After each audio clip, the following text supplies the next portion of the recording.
Jeff walked out of the bar, deep in thought. He would be 30 years old in just 2 weeks and had very little to show for it. There was a decent job, a string of short relationships, and a lot of bills.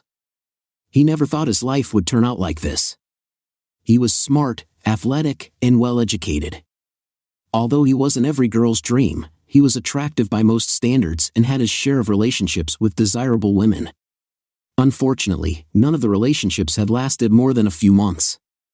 At this point, he was starting to worry that it was a trend without an end in sight. He considered himself a good guy and had always wanted a family. It was beginning to make him doubt himself and his future. He was having a lousy Friday night. It was midnight, and he was walking out of the bars alone again. At least, since it wasn't cloudy, the moon lit up the streets and made it seem a little less depressing than it should have been. It all made him wonder if things would ever turn around. As he turned the corner, he noticed the street was a little more deserted than usual.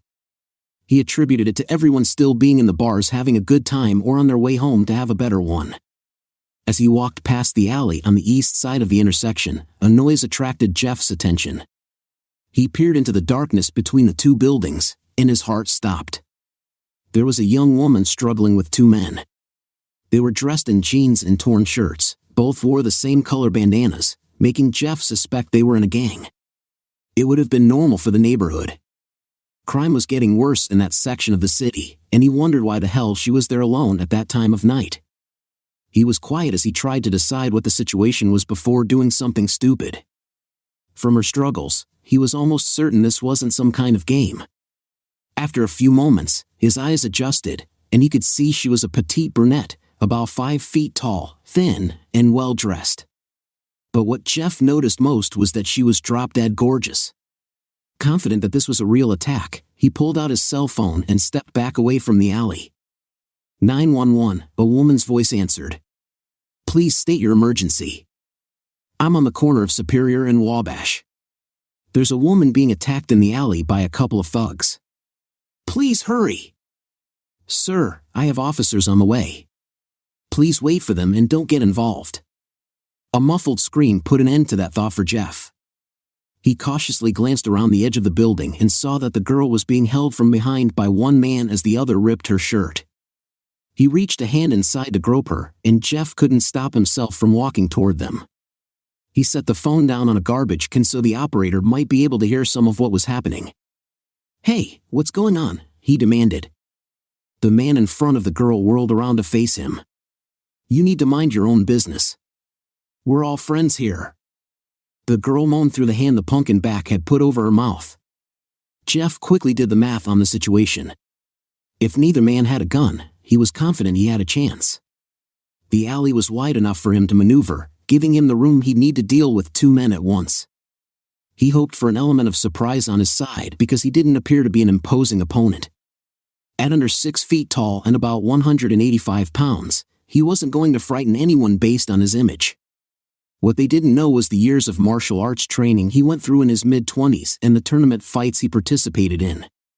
He wasn't overconfident. His teachers had thoroughly taught him the need to have the proper amount of respect for an adversary. Any fight can be lost if you slip, turn an ankle, miss a punch, or make any one of 100 other mistakes that can happen in the heat of the moment. He also had to hope neither of the thugs was holding any surprises for him. No matter what, Jeff couldn't let them hurt this girl. Her eyes pleaded with him for help, and he wouldn't be able to live with himself if he didn't try to protect her. When he refused to move, the man in front of her showed him the knife in his hand. His partner, holding the girl, nodded and said, "Take him." Jeff tried to appear unnerved, hoping he could still avoid a fight.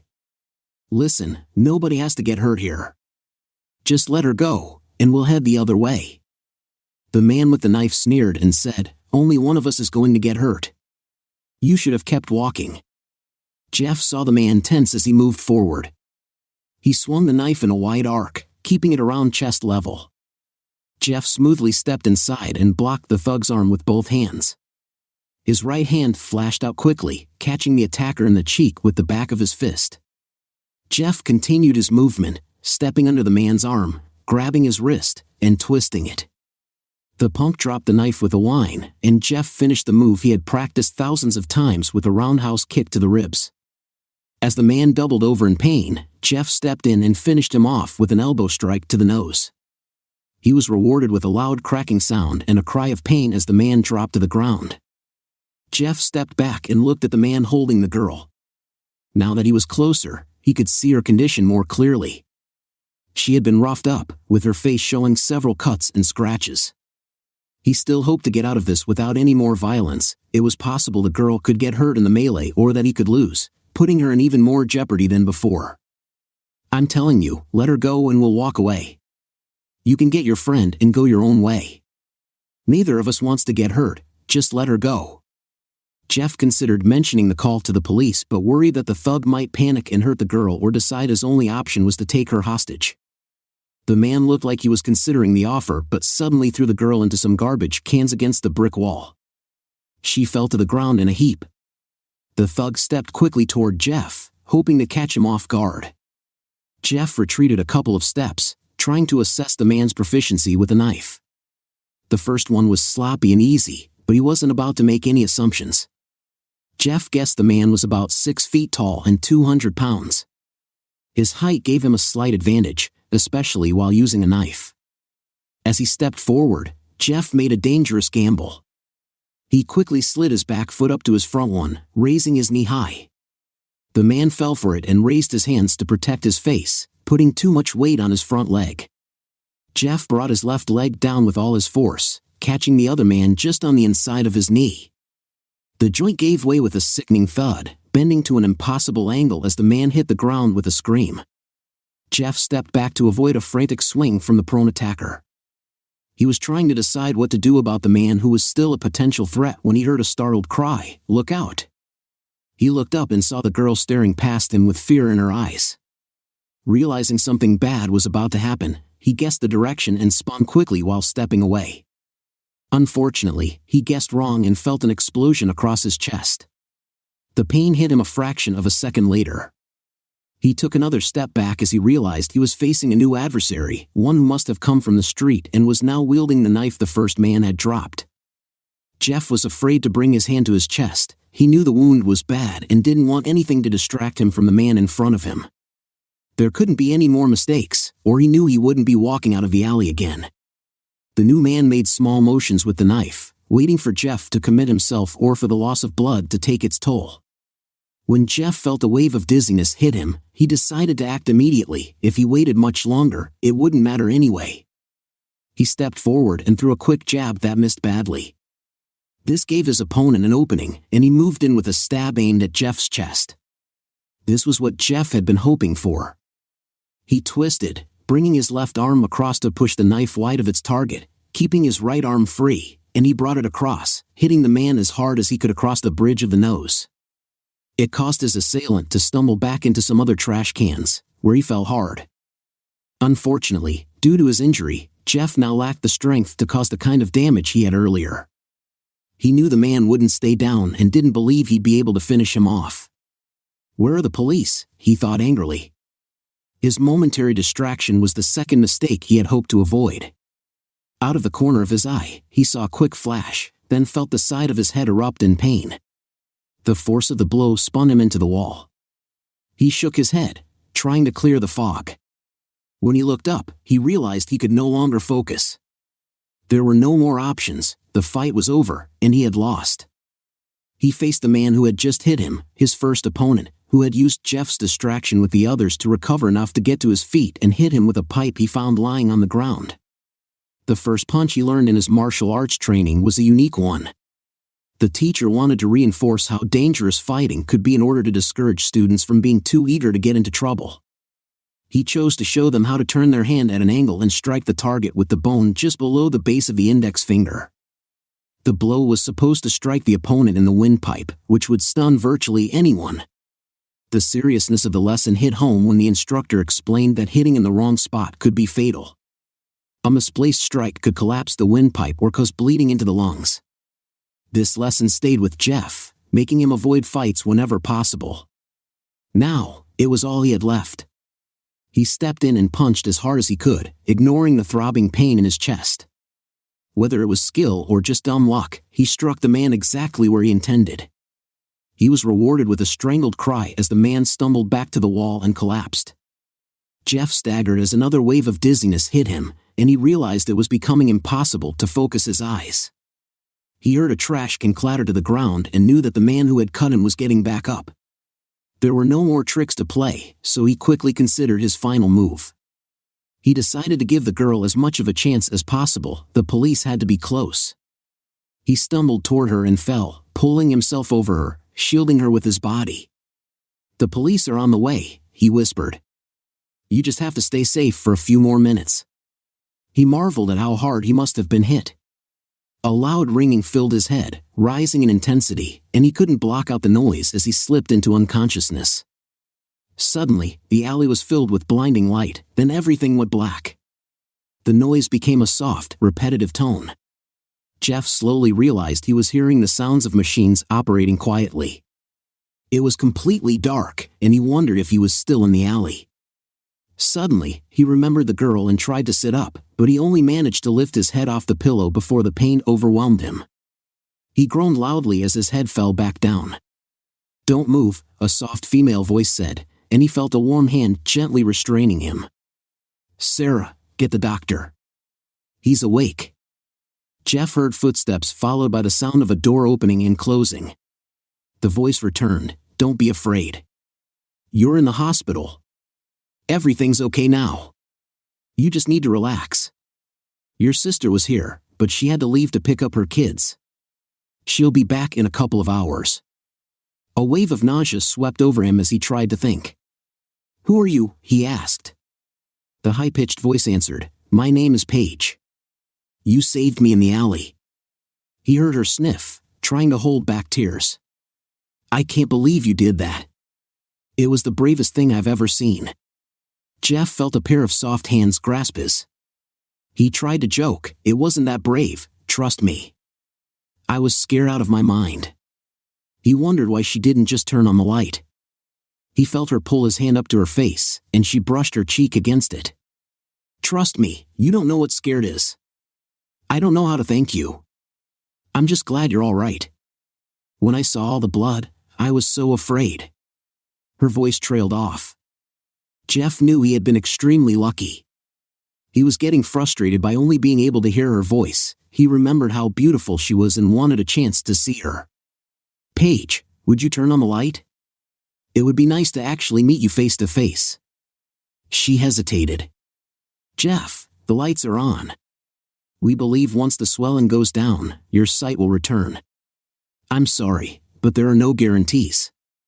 Jeff lay there in shock as he listened to the doctor trying to sound encouraging without making any promises. The hit he had taken to the head from the pipe had caused a concussion, leading to hemorrhaging and swelling that was pressing against his optic nerve. The word temporary scared him. Nobody could say for sure if his vision would return in a week, a month, a year, or maybe never. The doctors had considered surgery, but because it could be risky, they preferred to rely on medication and time for now. His eyes were bandaged even though his vision loss was total at this point. There had been some improvement in the 3 days he had been hospitalized, but not enough to be sure he would make a full recovery. The doctor let him know that if there wasn't significant improvement in the next few days, they would have to consider surgery to relieve the pressure. The blood loss from the chest wound had almost killed him but turned out to be far less serious than the concussion. The cut wasn't too deep, so there wasn't severe muscle damage. The doctor warned him not to try saving any more damsels in distress for a while but said he would make a full recovery in a relatively short period of time. They expected him to stay in the hospital for 2 or 3 weeks, provided there were no complications from the head injury. After explaining everything that had happened and what to expect, the doctor excused himself, motioning for Jeff's sister Katie to follow him out of the room. When they got back to his office, the doctor explained everything involved with Jeff's injury and his recovery. Covering the eyes isn't essential, but in a case like this, there are a few good reasons to consider it. First, he will have complete blindness for a short time, and his sight will gradually recover as the swelling recedes. Without the bandages, he will constantly strain to try and see, which can cause severe migraines. Second, I want him to rest completely, with as little stress as possible. The injury to his chest will force him to be immobile, so he'll be here anyway. There's no reason for him to do anything but heal. Third, I'm concerned about the potential for depression. If he sees little or no progress day after day, his chances of slipping into a depressed state will increase. My best guess is that we're looking at about 3 weeks for significant progress, although we'll need to monitor him closely to have a better idea. Katie listened intently and considered everything he said. I'll go with your recommendations. I know my brother, he isn't known for being patient. It would be best to force him to rest and give him no other options. Good.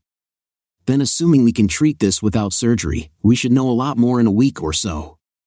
We'll keep a close watch on his progress, and I'll let you know if there are any changes in his condition. When Katie left with the doctor, Paige took Jeff's hand.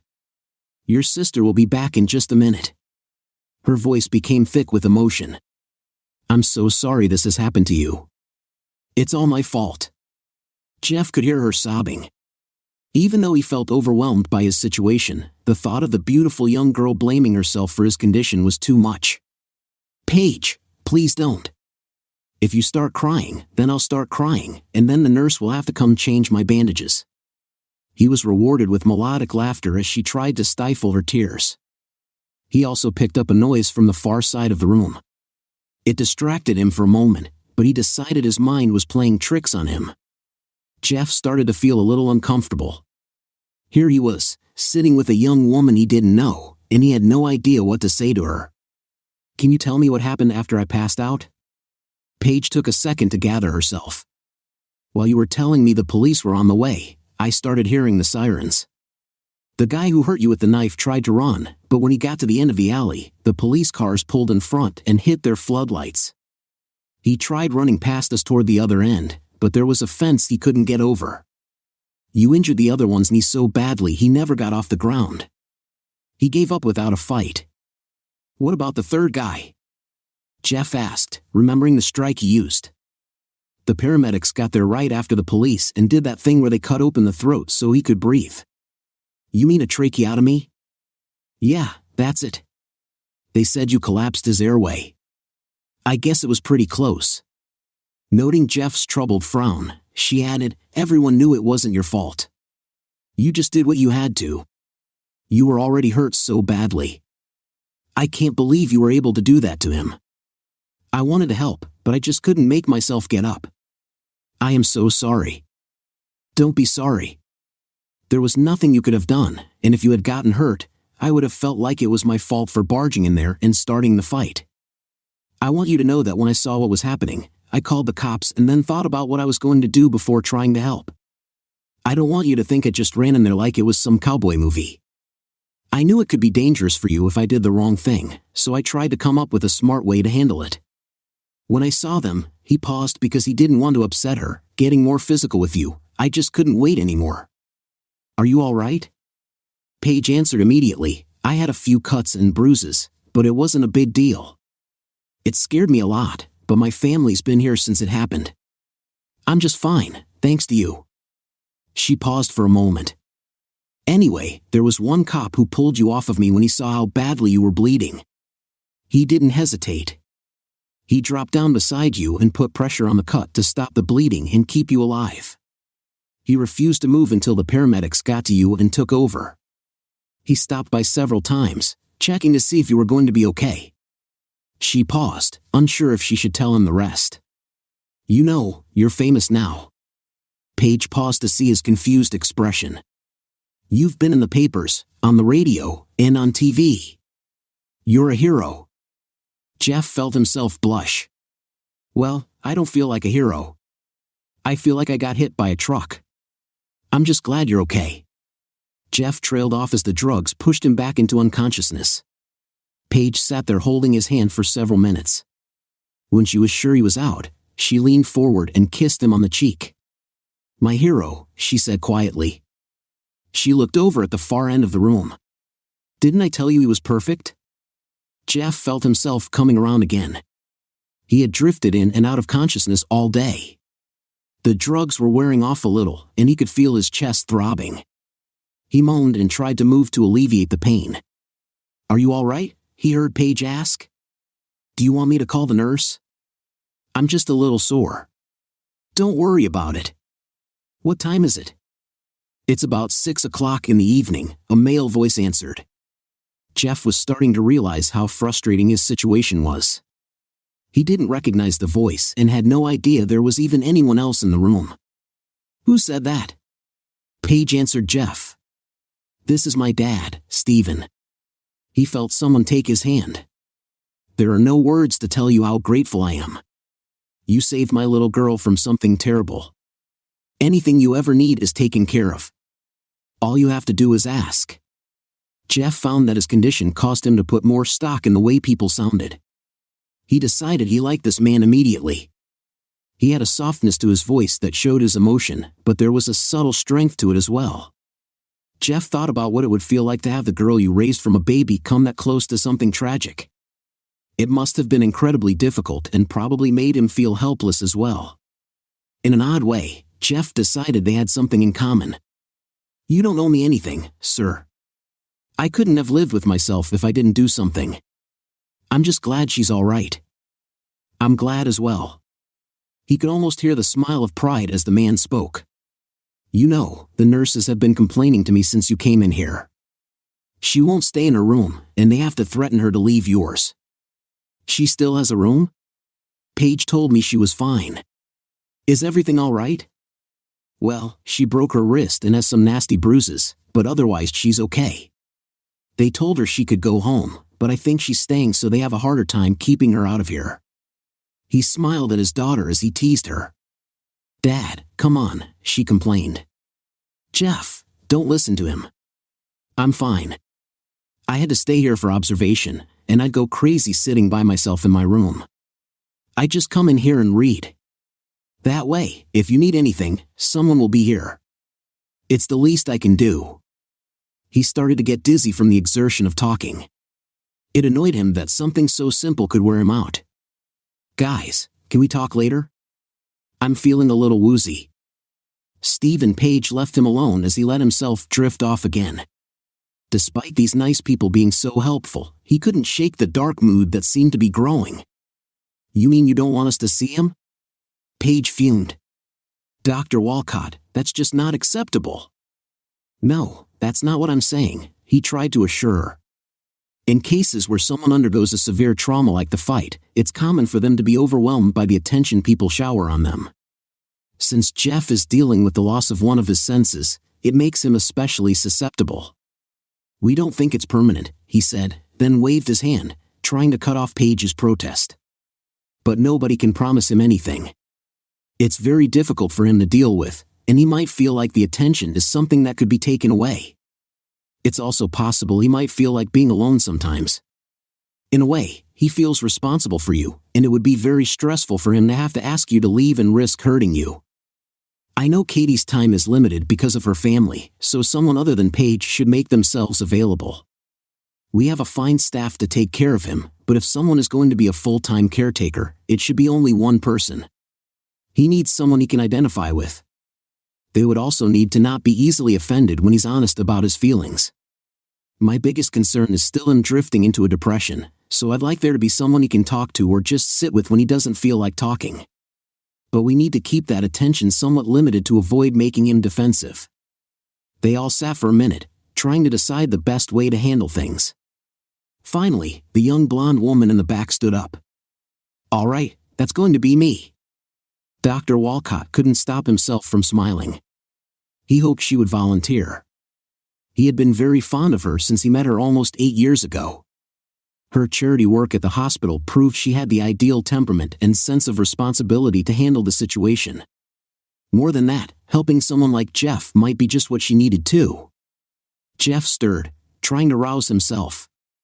He appreciated the drugs keeping the pain away, but constantly being half asleep was beginning to grate on him. So, are you with us again? Came a soft feminine voice. Who's there? Jeff asked, tiring of having to repeatedly ask the same question. My name is Sarah. I'm Paige's sister. I've been around, but it's hard to talk to you with her hovering. Jeff laughed at her insightful statement. He had the same thought several times. To avoid offending Sarah, he just said, she can be determined. That's my sister, determined and impossible to discourage. You know, she has the biggest crush on you," she said, leaving Jeff struggling for an appropriate response. "Don't be too impressed with yourself. Before you, it was the guy who ran the roller coaster at the amusement park." He laughed uncontrollably until his chest hurt again. He used his new attention to listening and decided this was someone he instantly liked. He wasn't sure if there was anything to this listening thing, but it somehow seemed right. "I never did ask, how old is she?" "Well, Casanova, she's 18 and a freshman in college." "Why? Are you interested?" Jeff could hear the mirth in her voice at his expense, but instantly realized she was only teasing him. "Sorry, I think that might be a little young for me. I only got a quick look at her in the alley. She is very pretty, but I didn't have any idea how old she actually was." With the mention of the alley, his mood darkened. "I'm sorry, I didn't mean to be insensitive." "Please," she replied, "the last thing you have to worry about with me is being insensitive. You're right, she is very pretty. She was homecoming queen, head cheerleader, and even received requests from a local modeling agency. Dad wouldn't even let her consider it, she was going to college." She paused awkwardly. Like me, she finished quietly. Jeff was almost certain she was hinting at something difficult because of the tone of her voice. He decided it was best to change the subject. "The thing in the alley is just so awkward. I'm glad I was there to help, but I always feel like I'm going to say something that will make her relive it. I'm just not sure how I should handle it. She's such a sweet kid. I don't want to say anything to hurt her." Sarah cringed as the doctor's words were proven true so quickly. "I understand. Don't worry about what to say to me. I'm not exactly the type to take offense." She tried to sound casual but still made sure he understood her point. "Say whatever's on your mind, or you can relax, and I'll catch up on my reading. I'm here because I'm the one without commitments." She quickly realized that didn't come out the way she intended, so she added, "Everyone wanted to be here to make sure you were okay. I just had the most availability." They talked for almost an hour before he was finally exhausted. She peppered him with questions about what he liked, what he had been doing before that night, and assured Jeff that he should tell her if he needed anything, including privacy. The only thing she didn't do was talk about the alley or how grateful she was for him saving Paige. He wouldn't be able to understand how thankful she was anyway. As he drifted off, he realized his bad mood from earlier was gone. He was honestly glad she had kept him company. The next day, at 5 o'clock sharp, she arrived at his room. "Hey, good look, how are you feeling today?" Jeff smiled as he realized how good it felt to hear her voice. "I'm a lot better than before. I think I've finally gotten past this stupid in and out of sleep thing. I've actually been staying awake longer and have even been able to listen to the news. Paige is right, they've mentioned me several times. It's so strange to hear somebody talk about me like that. I feel like I'm in an episode of The Twilight Zone." "Well, don't get too cocky. You're not going to get any hero worship from me," she said, obviously teasing him. "I've got a present for you." A present, he thought, thoroughly confused. He heard her rustling through a bag and making some assembly noises. He was about to ask what was going on when he heard a pair of speakers blast, "Ladies and gentlemen, please welcome Sam K." He grinned broadly as one of his favorite albums started. "Did you buy me a CD player?" Sarah smiled, seeing her gift had the intended reaction. "Better. I got you an MP3 player and had some friends fill it up with stuff for you." She spent the next hour acquainting him with the technology and how to operate it without being able to see. She had bought a pair of powered computer speakers so they could listen together, or he could plug in the headphones. She had bands, comedians, and even weird internet stuff he had indicated he liked. Jeff didn't know that last night. She had written down everything he told her. It cost her a pretty penny and took all day, but she managed to get most of it downloaded. He smiled and thanked her profusely for the thoughtful gift. "Now I have a present for you. Since you've never listened to Sam, just sit down and enjoy." Sarah spent the next hour laughing until tears streamed down her face. Several times, she was embarrassed by things she heard, but she understood why Jeff had expressed such fondness for the strange man with the wild hair. As they laughed together, she thought to herself how glad she was that she volunteered to make sure he was taken care of. Paige was right, he was perfect. No, that's the craziest argument I've ever heard. The guy's a crook and should have his bum run out of Washington. Sarah felt herself getting flushed. Jeff had a way of getting her aggravated over things. She realized early on it was because he wasn't just passionate about what he thought. He educated himself on issues ranging from politics to sports to just about everything she could think of. When he challenged her, she really had to dig deep to make her points without him tearing them apart. Jeff tried not to smirk as she lost her cool. It had been 3 weeks since she had begun watching him, and he couldn't get over how amazing she was. She was intelligent, passionate, tender, funny, and incredibly open. When he was able to point out a flaw in an opinion she held, he sat dumbfounded as she actually considered his argument and sometimes changed her mind. He had rarely met anyone so willing to be open-minded about their opinions. She had told him she didn't like comedians who worked blue the first night with the MP3 player. She didn't make it through 45 seconds of Sam's concert before he actually heard her snort. He loved the way she laughed. It was so full and without any consideration for propriety. They actually forced a nurse to come in and ask them to keep it down.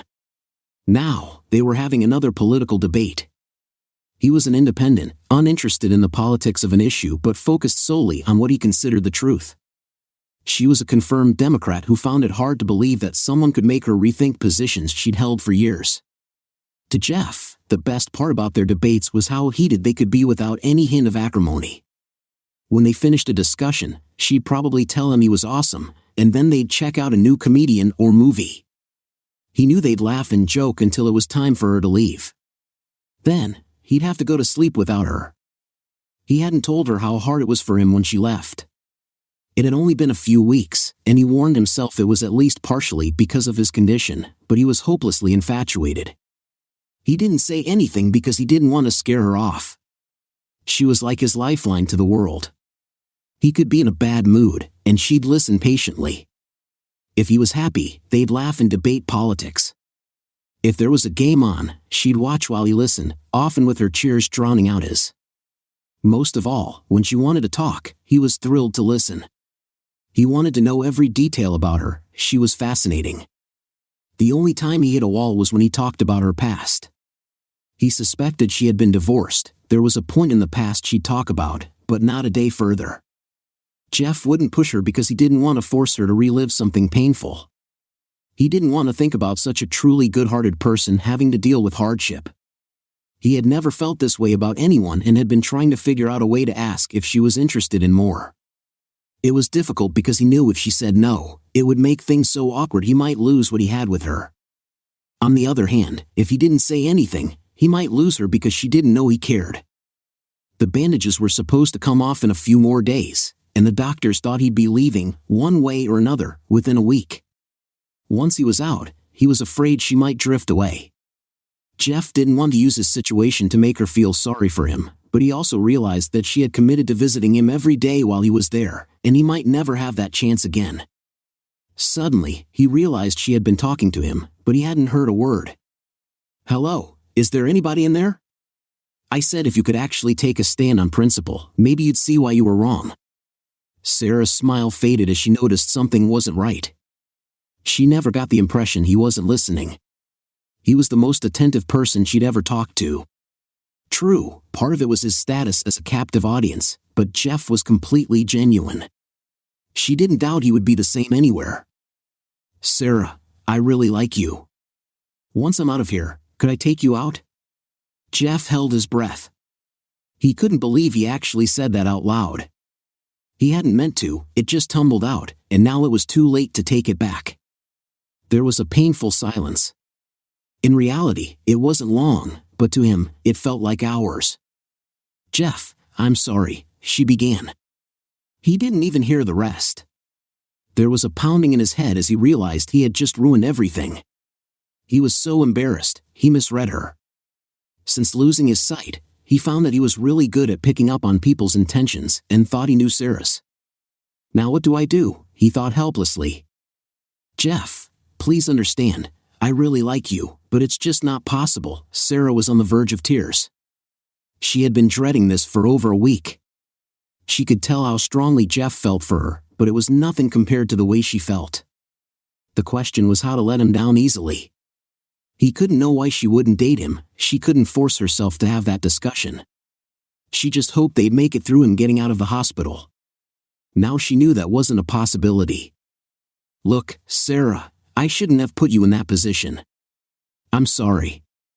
I think I should be alone." He felt so stupid. Here he was, lying flat on his back, completely helpless. How was she supposed to answer him? If she said yes, it might have been out of sympathy. If she said no, he just made her feel like a monster. Now, he had to ask her to leave because all he could do was lie there. She tried to talk to him, but he insisted she leave. As she sadly walked out the door, she wished her life could have been different. At 5 o'clock the next day, Sarah didn't come. It was crushing to Jeff, although a part of him expected it. He sat quietly, hoping she'd show up and pretend he hadn't screwed everything up. He knew it probably wouldn't work. He had put her in an impossible position, and nothing she did would satisfy both of them. If she tried to apologize, he'd feel like a fool. If she said she wanted to go out with him, he knew it would be out of sympathy. If she still said no, he'd be too embarrassed to act the same around her. He felt lonelier than he ever had in his life. He drifted off to sleep while thinking about his situation. He was awakened some time later by the feeling of a wet sponge moving on his chest. As he woke, he grumbled about wanting to do this later. "Sorry, it's time for your bath," came the hushed reply. Jeff was startled by what he thought he heard and then decided it was just his imagination. He relaxed, hoping this would be over quickly. He wasn't in the mood for the usual small talk the nurses made, trying to make sponge baths less uncomfortable for the recipient. He sat still, wondering why this felt different tonight. The way the wet cloth dragged across his chest, slowing at his nipples, made him a little uncomfortable.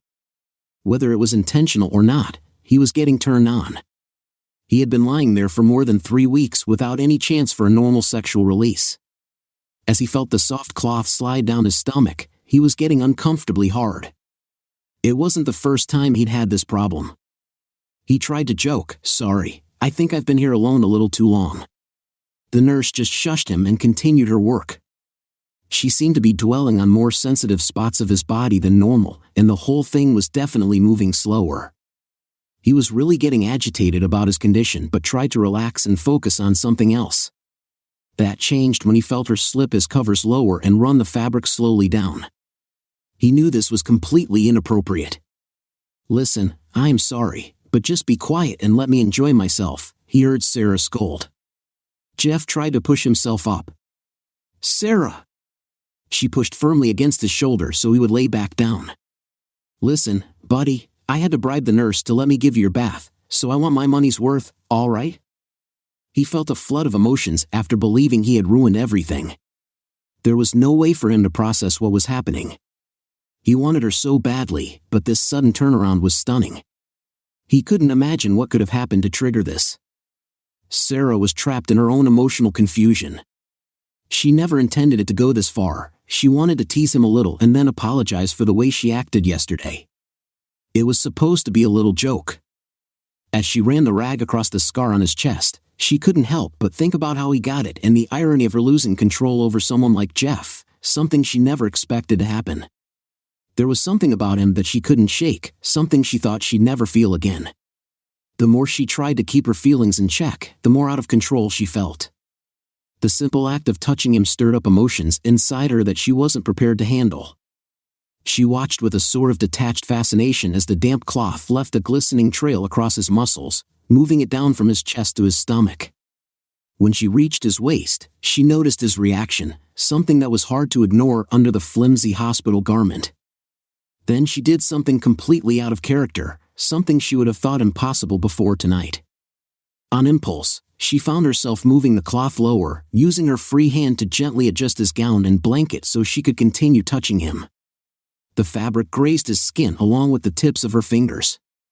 The sensation of her skin brushing against his caused a surge of emotion to run through her, making it difficult to resist. Jeff spoke, almost breaking the spell she was under, but she gently told him to be still, unable to stop herself from continuing. The usual barriers she kept up were nowhere in sight. All she could focus on was bringing him comfort. Jeff had stopped trying to make sense of what was happening. Sarah's touches felt incredible, so he pushed everything else out of his mind. With his limited ability to see what was going on, every touch seemed far more intense than usual. Her fingers slowly stroked a spot on his chest, while the wet cloth traveled lower and then back up again. His body responded instinctively to the pleasure he was feeling. "You better not move too much or you'll pull out your stitches," she softly chuckled at the thought of that scenario. Although the idea was amusing, he couldn't focus on anything except her gentle touches. There was an awkward, almost innocent quality to her caresses. "Are you sure this is what you want?" Jeff asked, suddenly worried that if she went too far, it might push her away again. "I don't want you to," he started to say, but he groaned as he felt her warm breath, sending a shiver through him. He gripped the edges of the bed, feeling like he was in the middle of a sweet torment. When she finally touched him again, it was so soft and quick that he almost thought he imagined it. He held his breath, hoping it would happen again. When it did, he couldn't remember ever feeling so captivated. "Oh, Sarah, that feels so good," he murmured. His body responded, and she took it as encouragement. Her confidence seemed to grow, and she continued what she was doing with more assurance. As his breathing settled into a regular rhythm, he felt the cloth moving across his chest, assuming she was cleaning him up. She moved up his body, kissing him lightly on the lips before laying down against him with her head on his shoulder. They sat together in silence for a while. Finally, Jeff couldn't stand the uncomfortable silence any longer. "Sarah," he spoke softly, "that was wonderful. I just don't understand what happened." "You said, well, you know," he trailed off, struggling to find the right words. He heard her take a deep breath, knowing she wasn't sure what to say. Whether she was searching for the right words or the right explanation, he couldn't tell. "Jeff, I don't know how to explain it. I wanted you to know how I really feel about you. I guess I got a little carried away. I hope you don't mind," she finished with a light laugh. She kissed him on the cheek, then pulled away. Jeff couldn't see her smile, but he could sense it was there. "I guess that wasn't the worst surprise I've ever had," he tried to sound jovial and confident but couldn't shake his confusion. He had no idea where this left them and was afraid to ask. The last thing he wanted was to make things awkward again. They held each other quietly until she excused herself to go to the bathroom. Slowly, he sat up while she was gone. His chest still hurt, but it was better.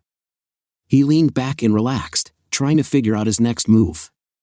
He didn't want to say the words even in his own head, but he knew exactly how he felt about her. She seemed to feel the same, but there was something wrong. Was she afraid this was some sort of Florence Nightingale crush? If that's what she thought it was, how did her actions make sense? "I need to stop being a coward and just be myself," he quietly scolded himself. "What's that, Jeff?" he heard her voice back in the room. "I was just annoyed with myself for putting you in that position yesterday. I am sorry. I like you, but it wasn't fair for me to put you on the spot. I'm glad you came back tonight." She paused, then added with a smile, "Part of me is extremely glad." He took her gesture as a sign that he wouldn't push the issue of them dating, at least for now. "Well, I'm glad I came back too," she said, kissing him on the cheek. "Things are still complicated for me, but I wanted you to know I do care deeply for you. I just got a little carried away. I never imagined myself doing something like that." Her tone betrayed her sincere surprise. There was an uncomfortable silence as they each tried to think of what to say next. Jeff decided it would be best to take the pressure off her. "How about if we just listen to the new album you got me?" "That would be nice," she said gratefully. His considerate gesture reminded her of just how special Jeff was. She thought he'd want to talk about things between them, which frightened her because she had no answers. Like always, he seemed to know exactly what she was thinking. There simply wasn't a frame of reference for her to deal with his insight and compassion. She sat next to him and resisted the urge to hold his hand. They talked quietly about nothing for the rest of the night. When she left, she still wasn't sure if she had done the right thing but was happy about it anyway. She wondered if he'd ever understand just how nervous she had been. "Hi, Jeff. I was wondering if you'd like some company," an unfamiliar voice said, rousing him from his thoughts about what to say to Sarah. "Well, I guess," Jeff said cautiously. "Who are you?" "My name is Don Williams. I'm a police officer. I was there the night you were in the fight. Are you the officer Paige told me about, the one who saved me? He asked hopefully. I don't know if saved is the right word, Don said humbly. I was just in the right place at the right time. Paige told me that you held me together with your bare hands until the paramedics got there. I'd say saved is exactly the right word, Jeff said gratefully. Okay then, you're welcome, the policeman conceded. I just wanted to make sure you were all right and see if there was anything you needed. Jeff stammered, I was wondering about the fight in the alley. No one has talked to me about that yet. I was kind of nervous. Is everything all right? Geez, Don said, laughing, you think anyone is looking to charge you for what happened? I've had friends asking me if the story was really true. You're a hero. I know, Jeff interrupted, frustration evident in his voice. Seriously, if she had gotten hurt or worse, nobody would be calling me a hero. They'd be saying I was a stupid vigilante. I'm lucky as hell things turned out as well as they did. I guess, came the reply. I thought you showed a hell of a lot of guts going in there. Everybody knows you called 911 first and tried to talk your way out of it. Nobody thinks you were being a hot dog, if that's what you're worried about. Jeff visibly relaxed, and the two men slipped into an easy conversation. An hour later, when Don announced he had to leave, Jeff felt disappointed. For the first time since the alley, he actually felt on uneven footing with someone. He was in awe of the story Don had shared. There was little about being a policeman that Jeff had really understood. When he stood up to go, Jeff asked, So, you're sure I'm not going to be in any trouble? Those guys were human trash with a long record. If you hadn't stepped in, everyone knows that girl was going to have something horrible happen to her. Trust me, you don't have anything to worry about. When Don left, Jeff realized he felt much more at ease about things. At the same time, he knew there was something that had been bothering him for a while. His talk with Don had brought into focus exactly why it had been upsetting him. The problem now was figuring out if there was anything he could do to change it. Jeff was deep in thought. Sarah had been there a little more than an hour, but he wasn't in a good mood despite her presence. Are you okay? She asked. I don't know, he said honestly. It's just one of those days. I'm not sure why, but I've been trying to sort things out. What sort of things? Sarah asked nervously. Don't worry, he said, trying to reassure her. It's about me. He thought carefully before continuing. Sarah, why don't you ever talk about what happened in the alley? Sarah was caught off guard. She stammered a reply. I just thought you'd talk about it if you wanted to. Okay, let's say I want to. Do you buy into all this hero nonsense? What you did for Paige was the most unselfish thing I've ever seen, she said firmly. You were lucky to come out of it alive. If that's not being a hero, I don't know what is. I want to say something, but I don't want you to get the wrong idea, he paused, trying to collect his thoughts. I don't think I'm a hero, and in some ways, I'm ashamed of myself. When he was greeted with shocked silence, Jeff continued, firemen run into burning buildings, the police protect people daily, soldiers risk their lives. That doesn't even count the people who take care of the sick and feed the hungry. He paused, looking frustrated. You know what I mean? Sarah had no idea where he was going with this. So, what are you saying? You have to save people a lot to be special? Jeff shook his head. No, I'm saying people are defined by their actions. He paused, trying to collect his thoughts. Sarah, do you believe in redemption? Sure, don't you? She replied. I don't know. I'm 30 and barely have anything to show for it. I haven't done any of the things I wanted to when I was growing up. Now I'm so up to my ears in bills that I'm just trying to make it to the next paycheck. I get a chance to help somebody one time, and everybody's kissing me like I cured cancer. Anybody would have done the same thing. I was just in the right place at the right time. Sarah was indignant. No, they wouldn't have done the same thing. Jeff was surprised to hear her voice breaking and could tell she was beginning to cry. The intensity of her reaction caught him off guard. If you haven't done enough in your life up to now, then change it. When you get out of here, don't you ever let me hear you put down what you did for Paige. Did you ever think maybe you were in that alley for a reason? Jeff was sorry she was upset and didn't want to antagonize her, but he also couldn't let it go. What, you mean some master plan? Come on, do you really buy that? Why would I get to wipe away a whole life of mediocrity with one good deed? She touched his face gently, trying to soften her tone. What about that deed? Have you considered that she could have died if you hadn't helped her? You want redemption? Try thinking about her life after that. If she had survived, she paused, and Jeff could hear a quiet sob. Nobody's saying you get a free pass for life because of what happened, but you damn well better believe we are all grateful for what you did. You know, I've been here getting to know you for a month, and you're a very good person. I'm not sure why you doubt yourself, but I don't. Jeff sat quietly, trying to absorb what she said. Sarah was the only person who told him what she thought without trying to soften it. He respected her opinion highly. Maybe you're right, but it's just so overwhelming. I'm really happy she's all right, and I don't regret anything I did. I just feel like the media, your family, the hospital staff, it's just so much to deal with. How many times can you listen to someone say thank you or tell you how wonderful you were before you just don't know what to say back? Sarah didn't know what else to say. The doctor had warned them that Jeff could feel overwhelmed now. As she listened to his concerns, she understood him a little better than before, and it made her feelings for him even stronger. Knowing the way he felt made it even harder for her considering what she would have to do. Luckily, it was time for her to go. She didn't know how to keep herself together another minute. She kissed him on the cheek again and told him that he worried too much. It would be a couple more days until the bandages came off, and then he'd feel more like himself. She quickly got out before she lost it altogether.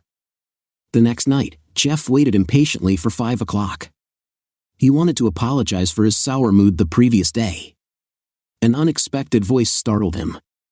Hi Jeff, how are you feeling? Paige, what are you doing here? He realized how insensitive that sounded and quickly corrected himself. I mean, it's great to talk to you. It's been almost a week. But I don't worry, Paige said with a sad smile. Sarah wasn't feeling well, so she asked me to make sure you were okay. Jeff tried to hide his disappointment, not wanting to hurt her feelings. Well, I'm glad you're here. You can answer a question that's been bothering me for weeks. He paused for effect. Did you really have a crush on the guy who ran the roller coaster?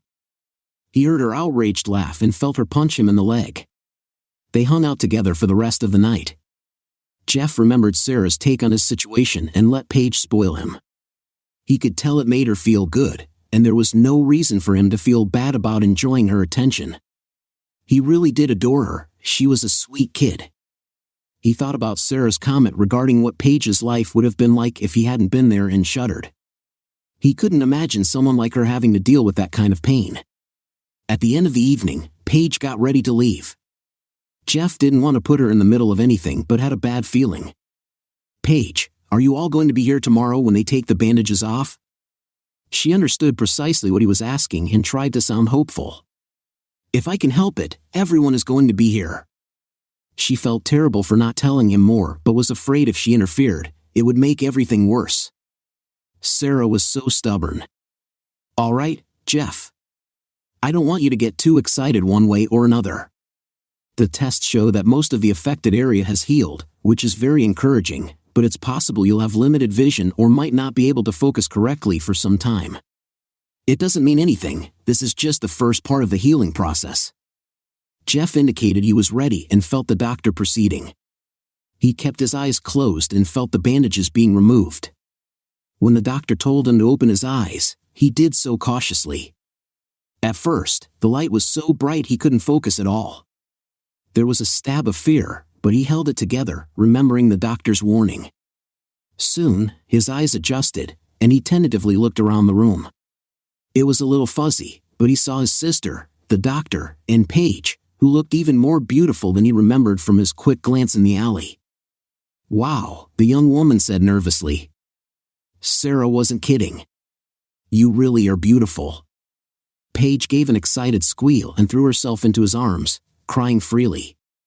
Jeff was tempted to tell her it hurt like hell to have her crash into his chest, but he couldn't bring himself to spoil the moment. As he looked around the room, he saw her father, a distinguished-looking gray-haired gentleman of about 50. Although he was older, he was in remarkable shape. Jeff thought he looked like the kind of man who was fully capable of watching out for 2 daughters. He noticed that Stephen was hugging Katie. The only thing missing was Sarah. "She's not really sick, is she?" Jeff asked, already knowing the answer. Paige couldn't look him in the eye. She had argued with Sarah for hours, but to no avail. Her sister was intractable. No, she wouldn't come. "I'm sorry, Jeff. I tried everything, but she wouldn't budge." Jeff was despondent. "I just don't understand. I thought how could I have been so wrong?" Paige looked at her father with frustration, ignoring a warning glance. She shocked Jeff with her next words. "She does like you. Maybe it's even more than that." Jeff was confused and more than a little frustrated. "Then why isn't she here? What the hell is going on?" Katie looked to Paige, then to Stephen, and said, "Look, he's my brother. If you don't tell him, then I'm going to. This isn't fair." Stephen appeared to be having a terrible argument within himself. He looked at Katie, then at Jeff, and finally made up his mind. "She didn't want you to see her," he said quietly. Jeff looked like that answer made him more upset than before. Stephen continued, "Look, son, we all were hoping she'd tell you herself. None of us were trying to hide it from you, but it's such a difficult situation." Jeff started to really get upset as the tap dance continued. "You're obviously going to have to tell me, so just do it. This guessing game is just making it worse." When he saw the man cringe, Jeff regretted his words. This was obviously very serious and incredibly difficult for him to talk about. No matter what frustration he was feeling, there was no need to make this harder for him. Paige couldn't take it anymore and just blurted out, "They were so happy when you saved me. No one wanted me to end up like her." She covered her face and burst into tears. What the hell is that supposed to mean? Jeff had a sinking suspicion but couldn't bear the thought. Stephen finally spoke again. "Jeff, when Sarah was in high school, she was sexually assaulted." Jeff felt like he had the wind knocked out of him. This had to be some kind of cruel joke. Then he remembered the wall she would put up when discussing the past, and everything suddenly made sense. "What happened?" he mumbled, wishing he didn't want to know. Paige moved to her father, putting her arm around him for support. Jeff felt twice as bad for snapping at him earlier.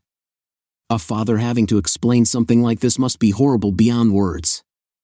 "She was grabbed off the street on her way home from school," Stephen said, his voice breaking. "The sick son of a bitch forced her into his van." He stopped and wiped at his eyes with the back of his hand. When he saw he couldn't continue, Paige took over, trying to ease his pain. When she finished with him, she was furious. She's always been a fighter. She spit in his face and told him how weak a man he must have been to grab a girl off the street. He was so angry, he cut her. "What do you mean he cut her?" Jeff asked, unable to process the information. Katie couldn't stand to see either of them relive this. "Honey, he cut her face. She has a terrible scar all the way from above her ear to the middle of her chin." Jeff thought about the conversation they'd had about Paige and what her life would have been like, realizing painfully that Sarah was talking about herself. He thought about all the clues that had been there but he had never noticed. The thought of the pain she must have suffered was unbearable. Finally, he couldn't take it anymore and bolted from the bed. He almost made it to the bathroom before he began vomiting. After a moment, he felt a hand on his shoulder and heard his sister's voice. "Are you all right?" "No, I'm not all right." "Why the hell didn't you tell me? I feel like such an idiot." "What exactly was I supposed to tell you? That the lovely young woman who looked after you every day had a scar? Would that have made any difference to you?" He thought for a moment. "No, but what if I said something to hurt her? I had no idea that was the whole point. The reason the doctor wanted someone other than Paige to look after you was because you weren't supposed to worry about anyone but yourself. If you had been worried about hurting her feelings, it would have stressed you out. You needed to relax and heal. When Sarah volunteered to take care of you, her family hoped it might help her come out of her shell. We all hoped this could somehow help both of you. She helped him up and over to the sink, where she cleaned him off. Then she said firmly, "Now come back to bed." After she helped him, he tried to decide what to do next. "Okay, now that I know what happened, some of it makes more sense. But I still don't understand. It's been, 7 years? She still hasn't been able to find a way to get past it." Paige sat down next to Jeff and took his hand. "She dates sometimes, but never lets any guys get close. She was a virgin when it happened to her. After she recovered, she tried going back to school. She had a really hard time because she felt so self-conscious. Everyone knew what happened and treated her differently. She didn't have many friends, and some of the kids even picked on her because of it. In her senior year, one of the most popular guys in school asked her out to a school dance. She was nervous but decided to try. Jeff noticed Steven turn away. The last few days, she got cold feet and tried to back out, but I stayed on her to go out with him. The day of the dance, another girl came up to her and told her the guy had been bragging that he was going to finally get a piece of the Ice Queen now that someone else had loosened her up. Son of a bitch. Are you kidding me? Jeff didn't know what to say. He knew teenage boys could be cruel, but this was too much. Don't worry, Jeff. He never said it again, Steven said firmly. He didn't elaborate, but Jeff had a feeling he knew what happened. He hoped it was really painful. Unfortunately, the damage was done. Sarah never trusted anyone after that. When she goes out with someone, it's always the same. They have a nice time, but she always finds some reason to end it before it can get serious. My wife and I homeschooled her for the rest of her senior year. When she went to college, she refused to stay on campus. After her mother died, she told me there was no reason for her to move out because I needed her. The truth is, she's hiding out, and I'm afraid the longer she does, the harder it will be for her to ever get on with her life. She got a good job, but it's behind a desk talking to people on the phone. I'm afraid we just don't know how to help her more than we have. The problem is that the scar is a constant reminder of what happened to her. Every time someone meets her, she knows it's the first thing they notice about her, and it's tied to the worst memory imaginable. I don't understand, Jeff said, unable to comprehend the pain she must have been dealing with. If she had such a hard time coping with the scar, couldn't they have done something about it with surgery? It got better with the first couple, Steven replied. Then she refused to have any more. She said she didn't care, but I think part of it was her being scared, and part was that financially it would have wiped out her mother and me. Paige is right, Sarah is incredibly stubborn and refused to consider it, no matter what we tried. Dr. Walcott told us it wouldn't be a good idea to push her. He said she needed to decide whether to have another surgery or live with the scar as it was. But us trying to force her could push her away from us. Her mother and I were so afraid of doing the wrong thing that we just let it go. He looked down in frustration. You'll never understand how hard it was for me to deal with something like this. I just wanted my baby to be all right again. Paige hugged him tightly, wishing there was some way to make him feel better. Katie put her hand on his shoulder, afraid to imagine anything like that happening to one of her kids. After things calmed down, Jeff asked everyone but Paige to leave. Once they were gone, he asked softly, Paige, no more stalling. I want to know everything. I'm not going to sit here and let her walk out of my life. Paige looked at him uncertainly, feeling incredibly torn between her loyalty to her sister and the debt she felt she owed to Jeff. Before I say anything else, I need to know how you really feel about her. She's really tied herself up in knots about this, and I don't want her to get hurt again. He took her hand in his and looked deeply into her eyes. Paige, I wouldn't do anything to hurt her. I think I love her. She pulled him close again, giving a relieved sob against his chest. Tell me what you want to know. Jeff had the cab take him to the address Paige had given him. He was going to go to the door but decided to run into the small grocery store across the street to get some flowers. This wasn't going to be easy. He went through the store and found a small section with some roses. He bought a dozen and went to the counter. There were 3 open registers, so he jumped in the shortest line and waited. He wasn't paying much attention to what was going on around him as he ran through what he might say in his mind. It terrified him. Anything he said could make things worse. The information about the scar or the story didn't change his mind about anything. He felt deeply for Sarah, and the only thing on his mind was that she was in pain and he had to help. It had only been a week, and he already missed her more than he could stand. He couldn't imagine what it would be like if he blew this chance. He was deep in thought when a woman's laughter caught his attention. Even though he hadn't been paying attention, there was no doubt who it belonged to. Jeff looked from person to person, afraid he had imagined it. He finally settled on a blonde woman standing at the register about 4 customers in front of him. She was about his height, thin, with straight hair that reached the middle of her back. He couldn't see her face as he tried to listen in on the conversation. He heard the young man at the register ask her what was wrong. She said something he couldn't quite make out, but he recognized the voice. "Sarah," he said cautiously. The woman spun around to face him. She was beautiful, with green eyes, high cheekbones, and luscious, full lips. There was a softness to her features that he found appealing. Her looks were in stark contrast to the faded but still prominent scar that ran all the way across one side of her face. Suddenly, Jeff realized that if he had passed her on the street a few months ago, he would have noticed the scar and thought, what a shame. The idea embarrassed him as he confronted the shallowness that would have cost him the chance to meet such a spectacular woman. Maybe he needed that time in the hospital to grow up. Suddenly, he wanted to believe in Sarah's theory of a master plan. Sarah heard Jeff call her name and turned so quickly that the bottle she was holding slipped from her hand. It hit the ground, smashing into dozens of small pieces. While she tried to recover from the shock, she realized that all activity in the store had ceased. The people around them stopped as well, waiting to see what was happening.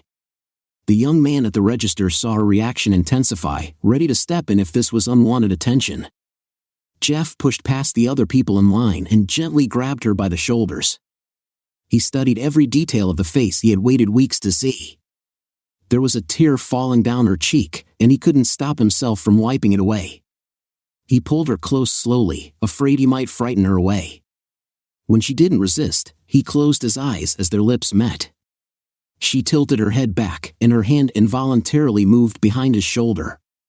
Jeff savored their embrace, in no hurry for it to end. She returned his kiss a little shyly, but he couldn't sense any reluctance. Their kiss intensified as he held her with one hand and ran the other through her hair. He was just beginning to lose himself in the feeling of her soft lips when they were both startled by the sound of applause. Jeff broke away first, finally realizing that they were the center of attention. He turned back to Sarah, intending to ask her to go somewhere more private. To his dismay, she pushed away. "Jeff, I'm sorry, I can't," she said as she turned and ran from the store, pushing past the people in front of her. It took him a second to recover. By the time he reached the door, she was crossing the street and running up the stairs of her apartment building. "Sarah, please stop," he yelled. Jeff had to wait for several cars to pass before he could cross. When he finally saw an opening, it was too late, and she disappeared into her building, pulling the door shut behind her. He buzzed her apartment for 15 minutes, but she refused to answer. Dejectedly, he turned and walked back to his car, not knowing what to do next. As he sat in the waiting room, Jeff tried to keep some spark of hope alive. Sarah obviously had feelings for him, the way she returned his kiss left no doubt about that. The problem was getting past the wall she had built up over the years.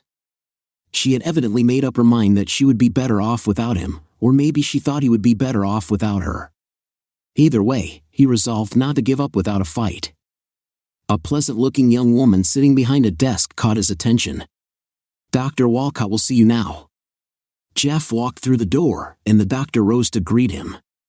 "Jeff, you're looking well. How can I help you?"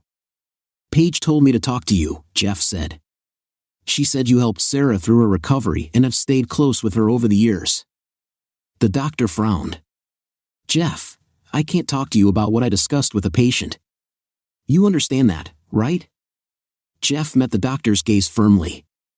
"I'm not asking you to breach any privilege, but I need to find some way to get through to Sarah. If you're as close to her as Paige said, you must have an idea of how to help me. She hasn't been your patient for years. There has to be something you can tell me. I am crazy about her, and from what her family says, she feels the same way about me.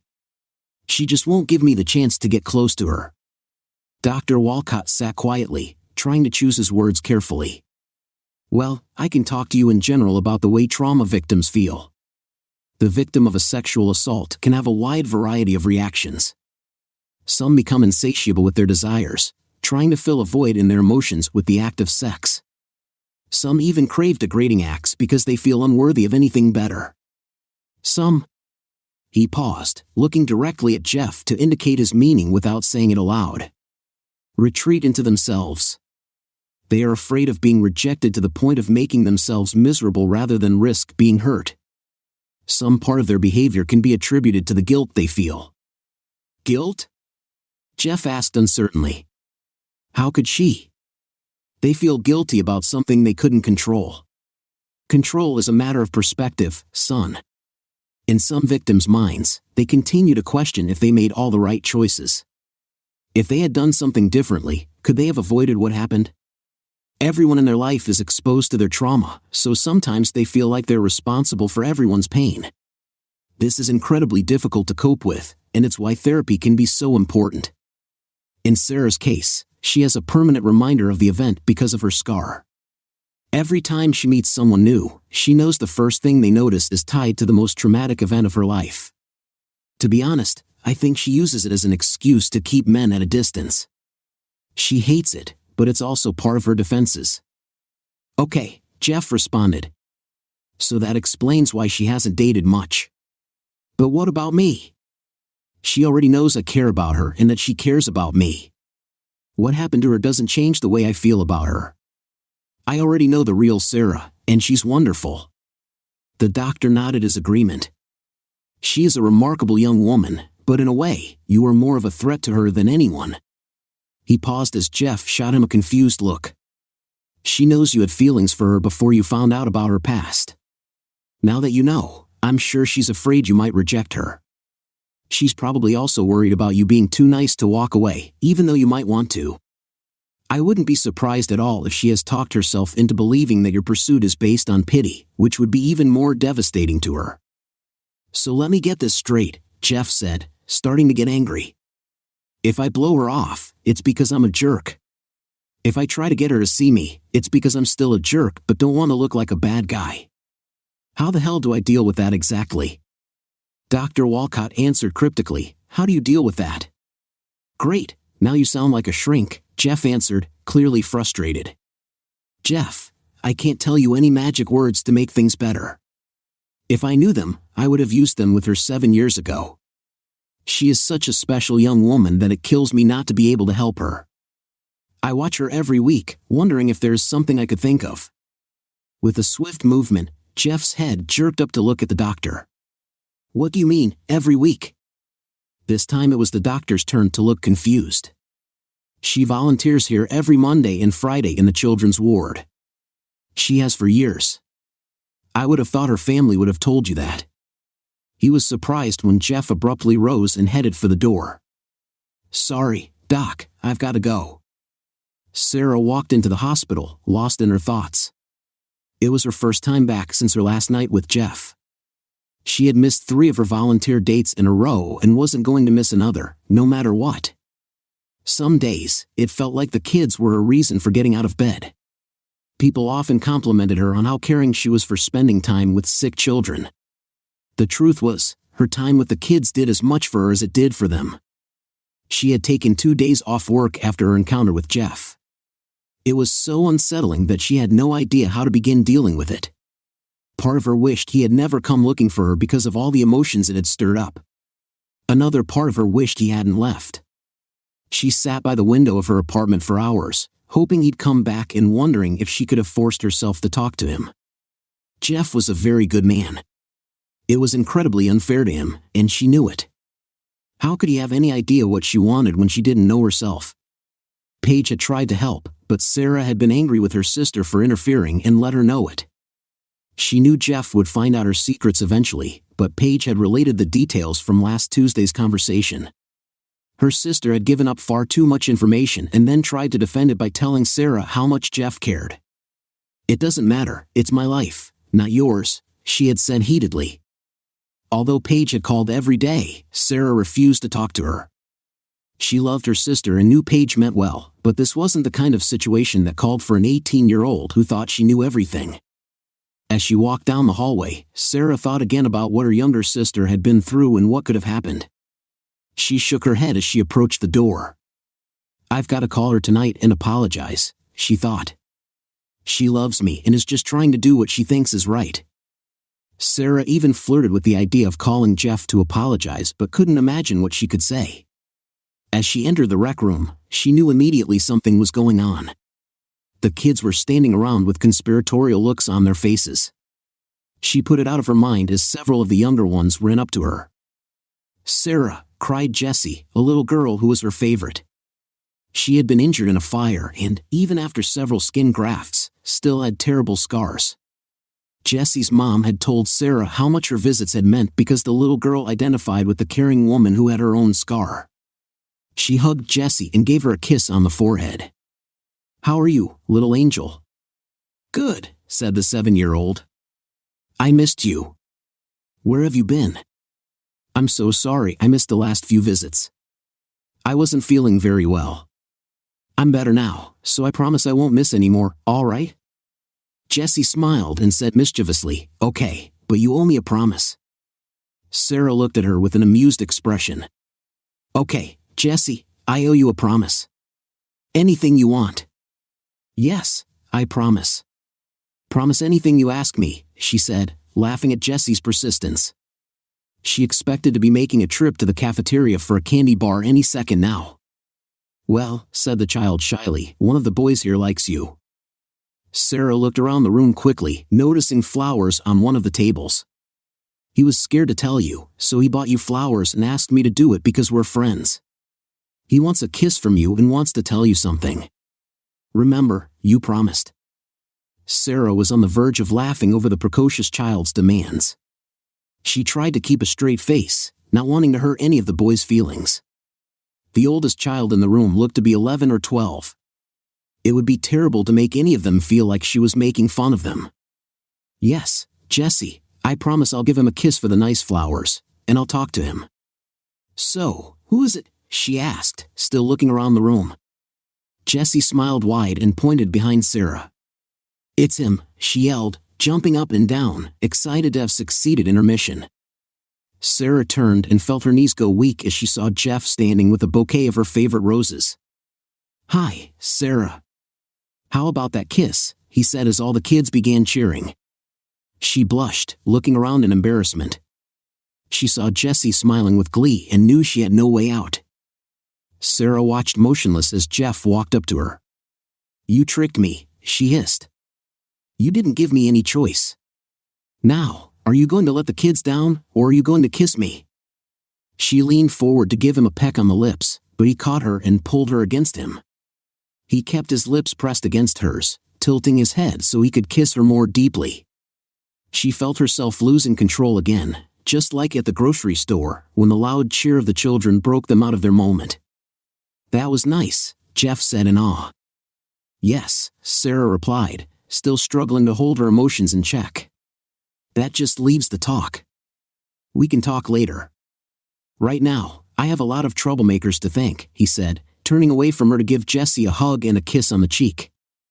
Sarah watched him, feeling caught in a whirlwind as she observed him playing with the children, seemingly without a care in the world. She thought again about how amazing he was. She knew how strongly she felt for him but didn't know how to begin to gauge his feelings for her. She had spent such a long time building walls to protect herself, and she wondered if it was possible to let down her guard and trust someone. The one thing she was sure of was that if there was anyone she would ever be able to trust, it would be this man. Sarah drove, unable to organize her thoughts. 7 years of protecting herself and not allowing anyone inside had left her unprepared to change. It scared her more than she could face. Jeff already had the power to hurt her more than any man since the attack. If she let him in further, she couldn't imagine how intense it would get. "This is crazy. I've only known him for 4 weeks, she thought. Twice, she had talked herself out of going to his place but couldn't seem to make herself dial the phone. It was like the scene at her apartment but reversed. Now, she was afraid something would happen and he would change his mind. It was a fear she wasn't used to, and it hit her hard. She found a parking space close to his apartment and reluctantly got out of her car. As she slowly walked to the door, Sarah nervously fidgeted with her hair and clothes, trying to make sure she looked her best before he answered. When he opened the door, Jeff looked at her with open admiration. "Wow, you look amazing."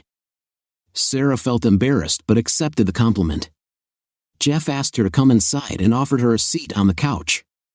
He went to the kitchen for drinks and then sat next to her. He suddenly was at a loss for what to say, so they sipped their wine in awkward silence. Finally, Sarah couldn't take it and spoke up, her voice sounding surprisingly brittle. "So, how did you work that out today? I didn't realize working with kids was one of your specialties." "That was kind of a dirty trick," Jeff replied evenly. "I told you before, you didn't give me any choice. I'm not going to apologize. I would have done anything to get you to talk to me. Are you upset?" "No," she admitted, unable to suppress a smile. "I thought it was original." "How did you know about me working with the kids?" "I'm not going to tell you all my secrets," he replied cryptically, but his mood lightened. "I've been spending all my free time with them since Tuesday. I was surprised. It was a lot of fun, and they seemed to like me too. When I told them about my plan, they all wanted to help, especially Jessie." "You're really close to her, aren't you?" She nodded. "How did you like your new start?" When she saw Jeff's confused expression, she continued, "You told me in the hospital that you wanted to do something more important with your life. I can't think of anything more important than caring for those kids, even if you did it with an ulterior motive. Well, I had a great time with them. I'll be happy to go with you every week." He paused. "If you want me to." Sarah nodded, feeling more comfortable. "Listen, Jeff, I have to apologize about not coming to the hospital. In the end, I didn't know how to handle what would happen when you could see again, so I ran away." She looked away. "I guess I've been doing that for a while." He took her hand. "So my question is, are you ready to stop running? I don't want to push you to talk about anything until you're ready, but I want you to know you can trust me. I don't know what else I can do to make you see that I'm right where I want to be and I'm not going anywhere." Sarah sat quietly for a moment. "I can think of one thing," she said quietly, unable to look him in the eyes. "That night at the hospital, I did something I've never even considered doing before. It made me want more." He could hear her voice start to break. "The only memory I have about sex was a terrible one. I want to have a good memory with someone I care about." Jeff put a finger under her chin and tilted her head up so he could look her in the eyes. "Sarah, I don't just care about you. I love you." He moved in to touch his lips against hers. He kissed her lightly, moving his lips across her cheek, her ear, then her neck. Finally, he returned to her lips, kissing her more passionately. He felt her lips part and gently began teasing them with his tongue, encouraging her to reciprocate as his fingers caressed her cheek. His thumb softly traced the scar, causing her to blush. She pushed at his hand, uncomfortable with the contact. He broke their kiss and began leaving a trail of kisses along the only blemish on her features, trying to let her know he wasn't going to avoid it. After a moment, she gave up protesting and allowed him to proceed as he wanted. When his hand moved from her face to her side, eventually rubbing against her side, she made a small, involuntary jump. Jeff hesitated, reminding himself to be careful with her. "Let's go to my room, okay?" Sarah nodded her consent and followed as he led her down the hallway. When they reached his bedroom, he watched her reactions closely. She still appeared nervous, though she tried to project confidence. They sat on the edge of the bed and continued kissing for several minutes. Jeff gently ran his hands up and down her back, his touch gradually easing her anxiety. As he sensed her nervousness giving way to the excitement he was creating, he focused on her reactions, realizing how fortunate he was to be with someone like her. The fact that she was still partially dressed only added to her allure. He ran his hands over her stomach, and when he reached the snap of her jeans, it opened with a soft pop that startled her, causing a slight jump. He reminded himself to go slowly until she was completely comfortable. As they continued, he kissed her back and shoulder a bit more firmly, noticing her skin flush as she became more at ease. His fingers gently traced her skin, causing goosebumps. Sarah felt completely overwhelmed by the moment, aware of what was happening but not fully in control. For a brief moment, she worried that he might stop, leaving her feeling teased. After the build-up of the last several minutes, she felt a strong urge for the connection to continue. "Oh, Jeff, that feels so good," she moaned, relieved to finally feel him. Sarah had lost all control. She never could have imagined being in this position with a man staring at her naked body. They both had wild and amazing sex. Well, it was more about love than just sex. Jeff kissed her and then sat up, pausing to etch the image into his mind. Her long blonde hair was fanned everywhere, and her body was bathed in sweat. She looked so innocent and vulnerable, but there was so much more to her than just that. Jeff knew he had seen a glimmer of the woman she worked so hard to keep hidden, and it was spectacular. Although she was anxious about intimacy, Sarah had given herself to him completely, with no reservations, and showed a passionate sexual side that exceeded anything he could have hoped for. He couldn't imagine what she could ever do to make him feel more strongly than he already did. "Did you say you loved me?" he asked, a smile playing on his lips. Sarah flushed. "It wasn't my fault. I was distracted." She smiled back, allowing him to see her with her defenses down. "You were playing fair." "Well, let's see if I can make you say it again," he said with mock seriousness. "We'll take as much time as you need, okay?" he said tenderly, wanting to reassure her. He knew she wanted this but was still unsure of herself and of him. He kissed her, running his hands up and down her body, trying to recreate the early mood. "Honey, I don't know," she started to protest, but Jeff stopped her with another kiss. He was surprised to see tears in her eyes as her body trembled, then shuddered violently several times. He pulled her down against his chest, savoring the sensation of her climax. He was doing everything possible to delay his own orgasm, desperate to make this as memorable for her as possible. "I love you," she said again, never letting her eyes lose contact with his. She continued staring directly at Jeff as if she needed some kind of unbreakable connection for this moment. After a moment to savor the sensation, she gave him a blank stare, unsure what to do next. "Let me," Jeff said softly. Sarah was already mentally exhausted from the events of the day and physically exhausted as well. Her breaths were coming in short, uncontrollable gasps, offset by soft moaning sounds. Finally, not trying to conceal his amusement, Jeff asked, "Was that okay?" Sarah couldn't contain her laughter as she pushed him off. "I guess it will do for now," she replied playfully. Her expression turned serious. "Jeff, I meant what I said. I love you. I didn't think I could ever feel like this about anyone. When I tried staying away from you, I felt like I was dying. I'm so glad you didn't give up on me." "I meant what I said too," he said with equal seriousness. "I tried to deny it in the hospital because of the situation, but I knew it right away. I've never met anyone like you. The time you were gone made me realize I didn't want to be without you. I know how hard it was for you to trust me, but you won't be sorry." He kissed her softly, savoring the taste of her lips.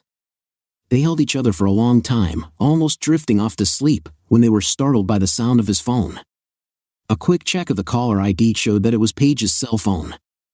"Hi Paige," Jeff said wearily. "What's up?" "What's up?" she said angrily. "You were supposed to call me to let me know what happened. I've been sitting here on pins and needles for an hour. Did you talk to her?" "Listen, sweetie, now's not really a good time. We talked and things look good. Can I call you tomorrow?" "Tomorrow?" she asked incredulously. "How do you expect me to wait until tomorrow?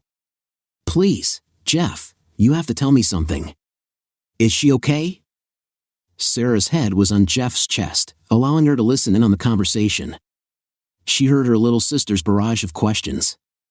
It was obvious Paige wasn't going to let Jeff off without more of an explanation. She reached over and took the phone away from him. "Hey, sis," Sarah said, looking at him with a mischievous grin. "Jeff's a little worn out right now. He's going to have to answer all your questions tomorrow after he's had some rest." There was a long pause on the other end. "You mean you too? You did it?" Paige finally managed to say. "Yes, nosy. Do you think you could manage to keep this one to yourself? I know Dad likes Jeff, But this might be a little too much information, Sarah said, winking at him. She was about to continue teasing her sister when she heard a sob on the other end of the line. Paige, are you all right? She asked. I wanted this so badly, the younger girl cried. I just wanted you to be happy.